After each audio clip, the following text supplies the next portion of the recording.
In every home, there are stories that never make it to the table, secrets buried beneath smiles, hidden behind closed doors. Adaora thought marriage would bring her peace, a fresh start, a place to finally belong. But the moment she stepped into her new life, she had no idea she was walking straight into a truth that had been waiting for her, a truth that would test her strength, her heart, and everything she believed about family. This is the moment she discovered her mother-in-law's dark secret.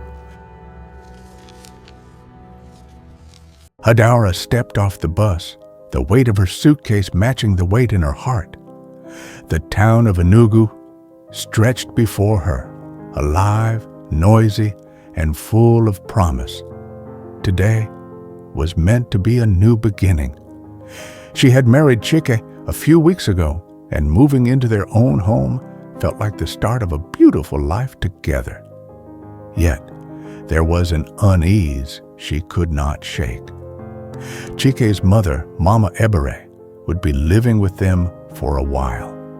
The words had sounded harmless, but now, as Adaora walked toward the house, she wondered what that truly meant. Inside, Mama Ebere's eyes followed her, sharp and calculating, as if measuring every step, every gesture. When Adaora stirred the soup in the kitchen, Mama Ebere murmured, "In my time, a good wife cooked with care, not carelessness."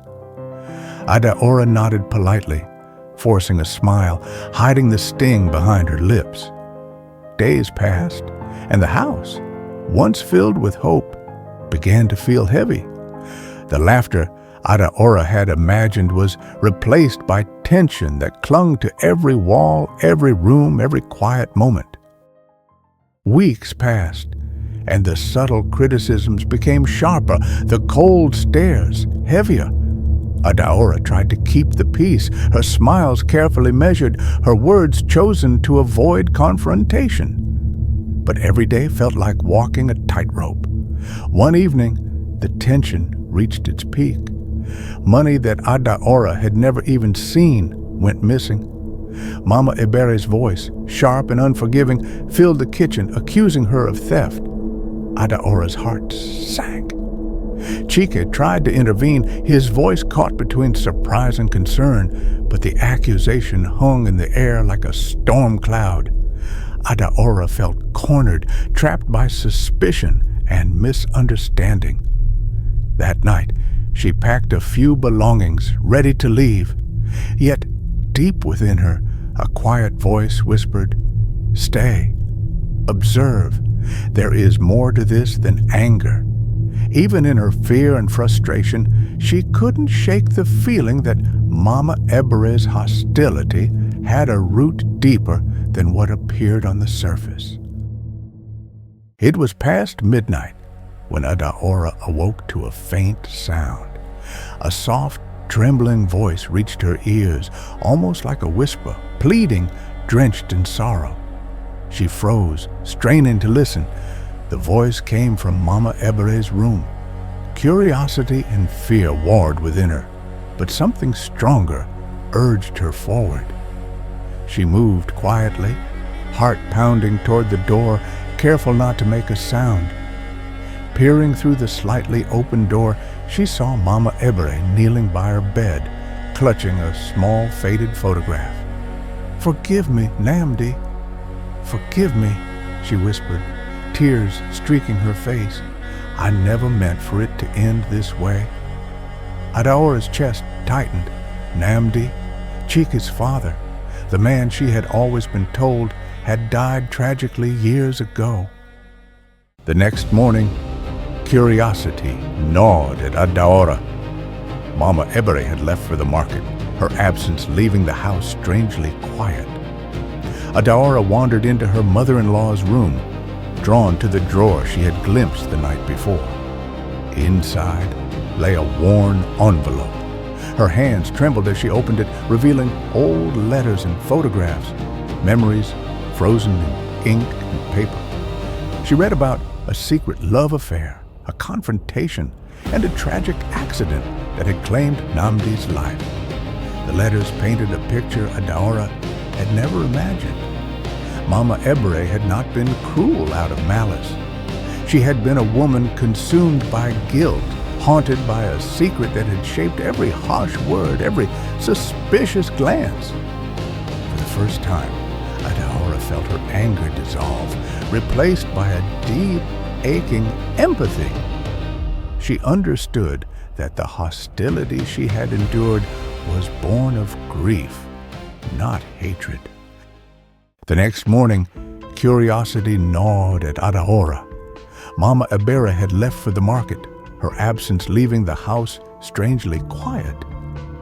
Adaora wandered into her mother-in-law's room, drawn to the drawer she had glimpsed the night before. Inside lay a worn envelope. Her hands trembled as she opened it, revealing old that evening. Adaora waited. Mama Ebere returned, carrying her market bags, unaware of what awaited her. Adaora approached calmly, her heart heavy yet resolute. She spoke softly, almost hesitantly. "Mama, I know about Namdi. I know what happened." Mama Ebere froze, her eyes wide, the weight of decades of guilt surfacing in a single glance. She collapsed into a chair, trembling. Adaora stayed near, silently offering understanding. For the first time, Mama Ebere spoke of the pain she had carried, confessing the mistakes, the regrets, and the lonely nights filled with remorse. Adaora listened, not with judgment, but with compassion. By the time the rain had stopped, something fragile but unbreakable had formed between them. The first thread of trust and forgiveness, letters and photographs, memories frozen in ink and paper. She read about a secret love affair, a confrontation, and a tragic accident that had claimed Namdi's life. The letters painted a picture Adaora had never imagined. Mama Ebere had not been cruel out of malice. She had been a woman consumed by guilt, haunted by a secret that had shaped every harsh word, every suspicious glance. For the first time, Adaora felt her anger dissolve, replaced by a deep, aching empathy. She understood that the hostility she had endured was born of grief, not hatred. Weeks passed, and the house began to breathe again. Laughter returned, quiet at first, then stronger with each day. Mama Ebere and Adaora found common ground in simple moments, cooking together, sharing stories, even quiet prayers before meals. Cheek noticed the transformation. His wife and mother, once divided by suspicion and tension, now moved through the house in harmony, exchanging smiles and gentle teasing. Adaora never revealed the full story to Cheek. Some truths, she knew, were meant to heal rather than destroy. She had discovered that understanding and empathy could forge bonds stronger than anger or resentment ever could. Months passed. The once tense home had transformed into a sanctuary of love and understanding. Adaora and Mama Ebere were no longer distant relatives forced to coexist. They had become partners in life, supporting each other in small acts of kindness and gestures of care. Neighbors noticed the change. Where there had once been whispers of conflict, there were now smiles and laughter spilling into the streets. Adaora realized that patience and compassion had the power to heal even the deepest wounds.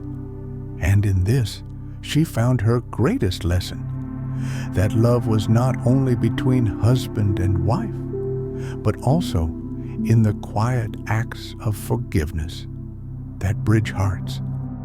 Adaora stood by the window that evening, reflecting on the journey. She had entered the home as a young bride, unaware of the storm she would face.